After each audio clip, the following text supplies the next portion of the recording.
Oi pessoal, olha só, estou aqui no sofá com o Luciano Hang e com o Lacombe aqui, é um prazer que eu recebo. O prazer é todo meu, prazer e honra estar com você. Lacombe, que já morou aqui em Santa Catarina. 5 anos. É carioca. Isso. Morei em Florianópolis de 92 a 97, uma época maravilhosa. Me casei na Catedral Metropolitana de Florianópolis. Então, uma gaúcha, mas casei lá. E adoro Santa Catarina. Adoro. Tem o meu primeiro livro, é uma homenagem à ilha de Santa Catarina. E ultimamente o Lacombe tem sido visto de maneira diferente nas ruas, estava conversando com ele, como os brasileiros hoje gostam das pessoas que falam aquilo que pensam e que falam aquilo que o brasileiro quer. Durante muitos anos houve uma linha editorial nos jornais, na televisão, na rádio, onde todo mundo tinha que falar a mesma coisa. E praticamente nem o jornalista podia falar aquilo que ele pensava em falar. O Lacombe, durante uns anos para cá, começou a falar aquilo que ele pensava de uma maneira mais livre, né? E ganhou o Brasil. Eu sei porque eu faço parte de alguns grupos, né? E vez em quando eu vejo lá vídeo do Lacombe. Então, parabéns, Lacombe. Agradeço. Tá? Sigo a sua linha. Sigo aí na sua linha. Eu acho que, e nesse momento, acho que é muito importante dizer, né? Nós estamos aí há um mês ou poucos dias de uma eleição municipal.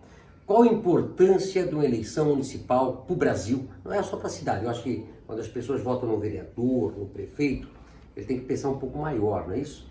Ele tem que pensar que esses políticos vão daqui a pouco ser deputados, senadores, governadores, presidente. O que você acha da importância dessas eleições municipais? Vamos pegar o exemplo do nosso presidente Jair Bolsonaro. O primeiro cargo político dele foi vereador no Rio de Janeiro. Então a gente tem que ficar de olho sempre, não é? Porque é uma eleição municipal, é menos importante do que uma eleição estadual ou federal. Obviamente os políticos, os vereadores, os prefeitos, eles estão, né, são os políticos mais próximos da gente, são aqueles que vão cuidar dos problemas da nossa rua, do nosso bairro, né, da nossa cidade, dos nossos deslocamentos pela cidade, mas as pessoas têm que ter essa visão. Eu costumo dizer que as pessoas precisam pesquisar um pouco sobre os candidatos, um pouco não, muito. Há várias maneiras de você buscar informações sobre esses candidatos, não só sobre os candidatos, mas sobre os partidos aos quais eles são filiados. Né? Então, é importante que você veja lá como é que esse seu partido, ou o partido desse seu candidato, desse seu potencial candidato, votou em questões importantes, não só municipais, mas estaduais e federais. Se ele é a favor da privatização, da redução da máquina pública, né? Se ele torce por Cuba, pela Argentina, pela Venezuela. Está tudo ali. Né? A gente não pode ignorar que há ideologia. Ideologia não é algo ruim, não. Ideologia é bom, as pessoas têm que entender que há uma linha de pensamento, você tem a sua linha de pensamento e você deve descobrir quem são os candidatos que defendem aquilo que você também defende, né? Aquele que é, no nosso caso, contra a liberação de drogas, contra o aborto, você tem que caminhar nessa linha. Então é muito fácil você buscar isso. Será que seu partido não votou contra a reforma da Previdência? Vamos lá atrás, contra o Plano Real, por exemplo, lei de responsabilidade fiscal. Vale a pena votar num partido desse tipo? Um partido, por exemplo, que defende a propriedade privada dos bandidos. Há partidos que estão aí, de esquerda, né, que foram contra, né, as leis que facilitavam o confisco e a venda dos bens e das propriedades de bandidos. Então é bom você pesquisar sobre esses partidos. É uma eleição municipal, como disse o Luciano, mas a gente tem que ter sempre esse olho para frente, né, porque vem um passo maior daqui a pouco. Daqui a 2 anos tem eleição para deputado, para senador, para governador, para presidente. A base vai se formar agora. Agora, no mês de novembro. Então, quem gosta do MST, quem gosta de greve, quem não gosta de trabalhar, quem é a favor da destruição das empresas, né? Eu tenho muitos amigos argentinos, inclusive agora estou com um argentino. Coitados. Como eles estão lá 9 meses, aliás, né? Quem é a favor do fica em casa? Quem é contra a como diz o cloroquina, Fiuza, né? é a seita da terra parada, né? É a seita da terra parada. Não dá pra gente ficar escondido em casa por causa de um vírus, né? Mesmo nos lugares que estão passando por uma segunda onda, se você olhar, aumento de casos, mas vai ver o número de mortes, baixíssimo. A gente já sabe como lidar com isso, né? Não pode parar de viver. Não pode falar.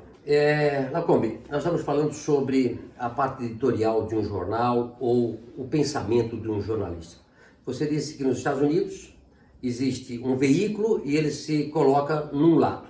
Ele escolhe um lado. Sim, normalmente eles seguem uma linha editorial. Sou democrata, sou republicano. E eles não têm vergonha de dizer sou isso. Conservador. Não, é uma tradição da escola Isso americana. não acontece no Brasil. Talvez a gente esteja passando por essa transição, porque essa isenção total, eu não sei se ela existe realmente, né? A gente diz que não há uma verdade absoluta, você pode ver uma cena, algo acontecendo na sua frente.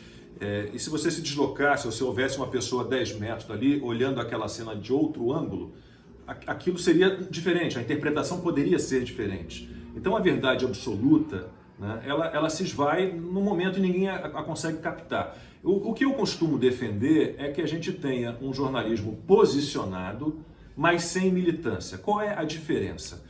O militante, ele é um ser que se livra de referências, ele é passional, ele não trabalha com fatos, ele vai sempre defender aquele político de estimação, ele tem político de estimação, ele não vai olhar, ele é passional. O militante é aquela pessoa, ele tem lá o seu político de estimação, o seu partido, a sua patota e vai fazer de tudo para defender aquilo, né?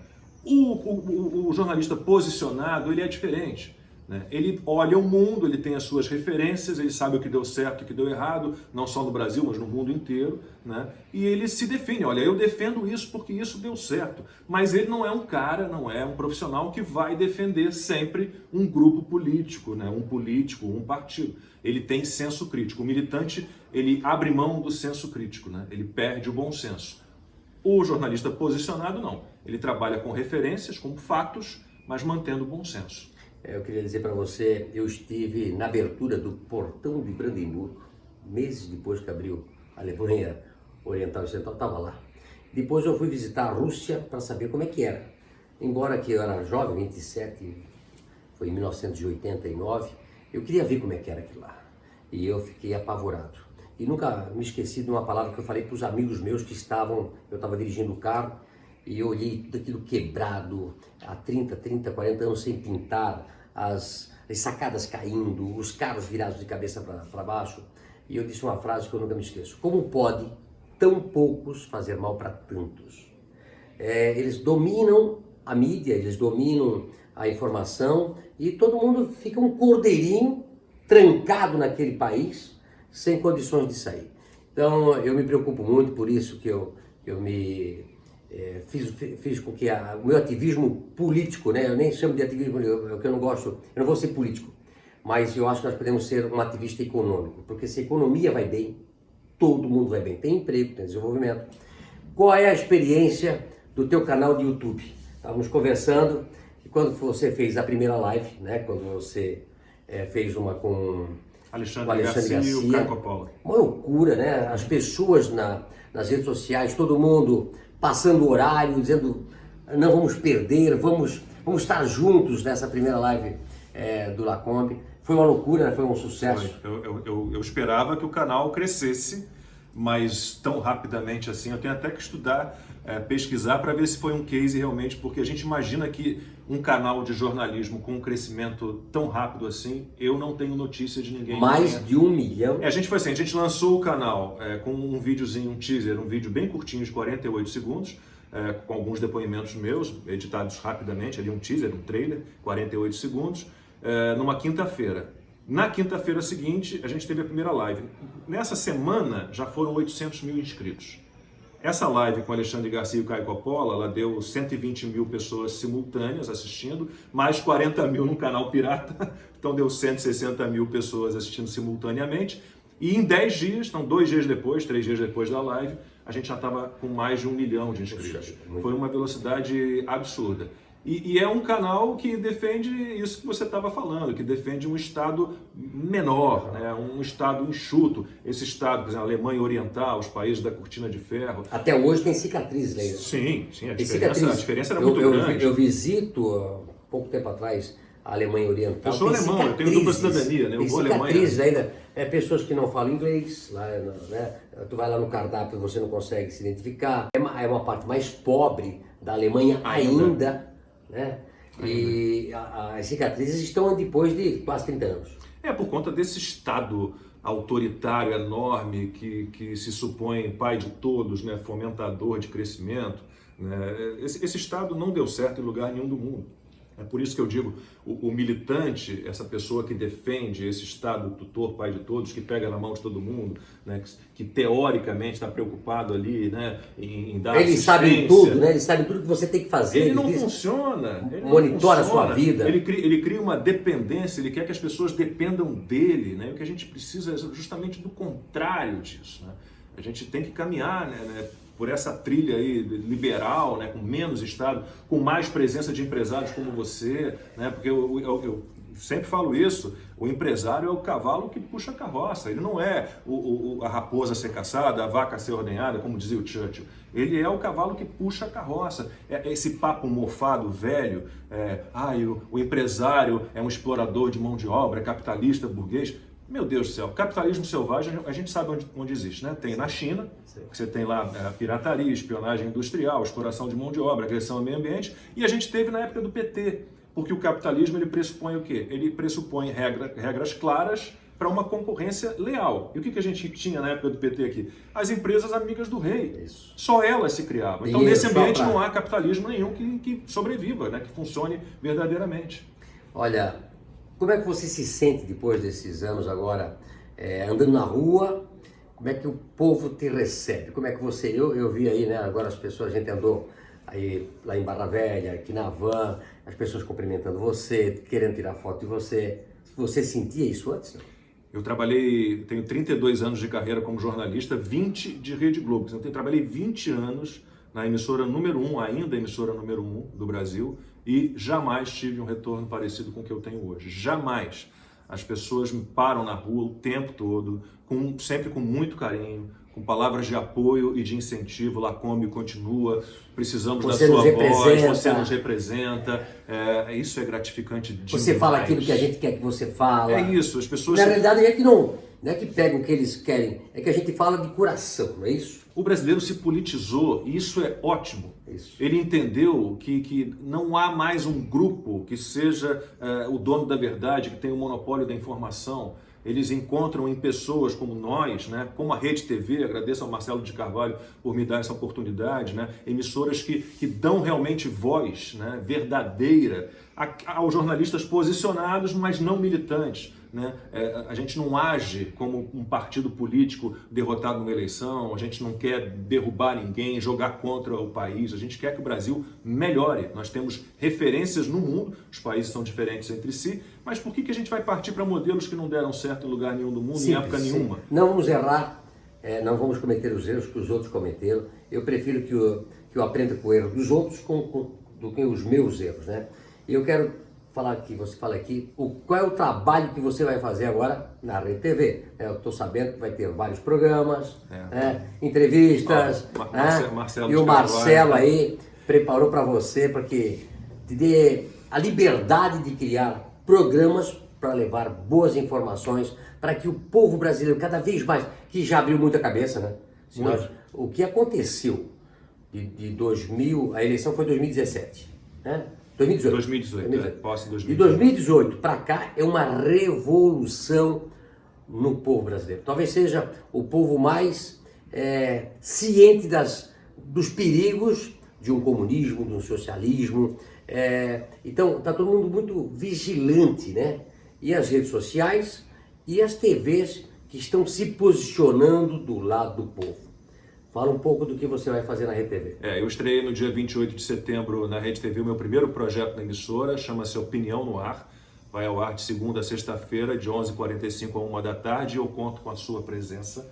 Quando o Luciano estiver em São Paulo, ele puder nos dar a honra de participar. Posso ir no Terno Verde? Pode ir como você quiser. Com o Capitão Brasil. Como você quiser. Aqueles trajes normal que eu ando, né? Assim, é tudo aqui verde, amarelo, meu tênis, Até a cueca, hein? Até a cueca. Mas isso a gente não pode mostrar nesse horário. Até a cueca. É uma forma de a gente representar o povo, a nossa bandeira, esse nosso país fantástico. Então, eu peço para você que está nos vendo aqui, né, que siga aquelas pessoas que estão falando pelo Brasil, que veja a TV que está falando a verdade. Eu sempre falo que é um fato e várias versões. Várias versões. O cara pode contar esse fato de várias versões. Sim. E aí, de repente, eles contam de uma forma que você vai achar, ah, isso está certo, mas nós vamos contar sempre do nosso lado. A ideia do O Opinião lado no Ar, certo. a Opinião no Ar faz o quê? Nós somos 3 debatedores e recebemos 1 ou 2 convidados por programa. Então a gente traz os fatos principais, as notícias principais e debatemos aquele assunto. Então é notícia com opinião, e aí é um erro que alguns jornalistas cometem, é um jornalismo com opinião, notícia com opinião, sem a pretensão de ser conclusivo. Porque a conclusão é sempre do espectador. Então essa é a ideia do programa, um programa de conversa, né, de debate, de opinião, e esperando que o espectador se alimente daquilo tudo e ele próprio tome a sua conclusão. E a gente também tem outros 2 projetos, eu vou ter um programa semanal também, serão 4 formatos, então a cada semana esse programa terá um formato diferente. E não vou falar, Marcelo, não vou falar. E tem um terceiro projeto que é diário também, na parte da noite, que em breve vocês saberão o que é. Mas eu estou muito entusiasmado, vai ser bem bacana. Olha, eu acho que os brasileiros esperavam por isso, né? Um canal que possa ligar, possa assistir, possa ficar feliz com o que está escutando, porque a grande maioria das vezes você escuta e fica puto da vida, né? Fica revoltado. Tem amigos meus que dizem, pá, mas eu ligo só para ver o que eles estão falando, mas aí depois tu consegue dormir. Não, porque eu fico irritado. Ok, desliga a televisão. É porque é uma imprensa que age. Desliga a televisão. É uma imprensa que age como se fosse um partido político derrotado nas eleições, né? É uma imprensa que só pensa em jogar contra o governo, talvez sem perceber que na verdade jogue contra o Brasil. Né? Então tá tudo errado.